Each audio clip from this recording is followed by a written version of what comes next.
Coding Samvad. हाय दोस्तों, welcome to coding संवाद, जहां आपको मिलता है वैल्यूएबल एडवाइस जो आपके करियर और कॉलेज लाइफ को इजी और सक्सेसफुल बनाता है। आज हम बात करेंगे एक ऐसे टॉपिक पर जो काफी ट्रेंडिंग है, and that is, do research papers really matters in your college placement. बहुत सारे कॉलेजेस अब फाइनल ईयर प्रोजेक्ट के साथ एक रिसर्च पब्लिकेशन भी डिमांड करते हैं। तो अगर आप एक स्टूडेंट हो, ये वीडियो आपके लिए है। चलिए स्टार्ट करते हैं। जैसा कि आप जानते हैं, अब कॉलेजेस की डिमांड बदल रही है। पहले फाइनल ईयर प्रोजेक्ट ही काफी होता था, लेकिन अब रिसर्च पब्लिकेशन भी मैंडेटरी हो गए हैं। आखिर क्यों? क्योंकि रिसर्च पेपर आपकी एकेडमिक और प्रोफेशनल क्रेडिबिलिटी को इनहेंस करते हैं। फॉर एग्जाम्पल, अगर आपका पेपर किसी रेप्यूटेड जर्नल या कॉन्फ्रेंस में पब्लिश होता है, तो ये आपके रेज्यूमे में एक स्ट्रॉन्ग पॉइंट बना सकता है। अब बात करते हैं रिसर्च पेपर लिखने का फायदा क्या है। What are the benefits of writing a research paper? Let's understand. The first thing we have, आपको एक स्पेसिफिक टॉपिक पे डीप नॉलेज मिलती है। The second thing is, problem solving और एनालिटिकल स्किल्स इंप्रूव होते हैं। द थर्ड वी हैव, अगर आप हायर एजुकेशन लाइक एमएस के लिए प्लान कर रहे हो तो ये मस्ट है। And the last we have is, placements में भी ये एक एज दे सकता है, स्पेशली रिसर्च ओरिएंटेड कंपनीज के लिए। And if you are from the field like data science, machine learning और AI, then you should write at least 2 research paper और publications during your college journey. ये सच है कि प्लेसमेंट के लिए डीएसए और टेक्निकल स्किल सबसे इंपॉर्टेंट होते हैं, लेकिन अगर आपका रिज्यूमे में रिसर्च पेपर मेंशन है तो ये आपको क्राउड से अलग कर देती है। फॉर एग्जाम्पल, एआईएमएल या data science companies research oriented profiles के लिए कैंडिडेट्स को प्रीफर करती हैं जो अपने आइडियाज और फाइंडिंग को पब्लिश कर चुके होते हैं।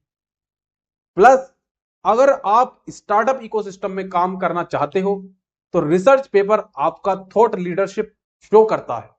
अगर आपको लगता है कि रिसर्च पेपर लिखना मुश्किल है तो डोंट वरी, मैं आपको एक सिंपल प्रोसेस बताऊंगा जिससे आप रिसर्च पेपर इजीली और एफिशिएंट वे में लिख सकते हो। So the process starts here. First, choose a topic. Final year project का बेस यूज करके एक यूनिक प्रॉब्लम आइडेंटिफाई करो। And the step 2 is literature review.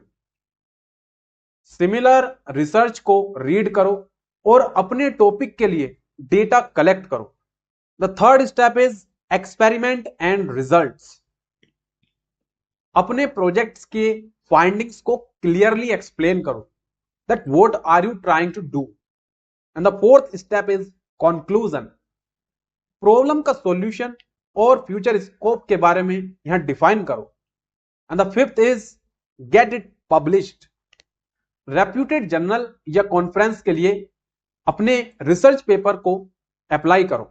मुझे पता है रिसर्च पेपर लिखना एक एडिशनल टास्क लगता है, स्पेशली जब प्लेसमेंट और एग्जाम का प्रेशर सर पर हो, लेकिन अगर आप टाइम मैनेज करते हो तो यह टास्क इजी हो जाता है।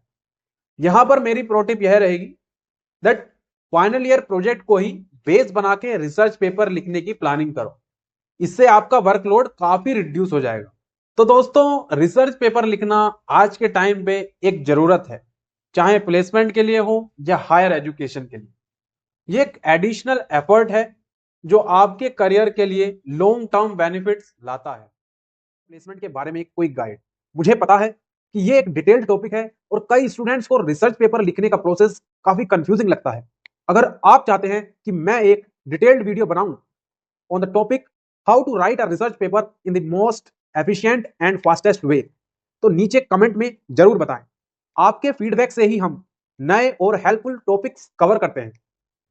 अगर आपको यह वीडियो हेल्पफुल लगा हो तो लाइक करें, शेयर करें और सब्सक्राइब करें टू कोडिंग संवाद। मिलते हैं नेक्स्ट वीडियो में एक और इंटरेस्टिंग टॉपिक के साथ। तब तक के लिए keep learning and keep growing.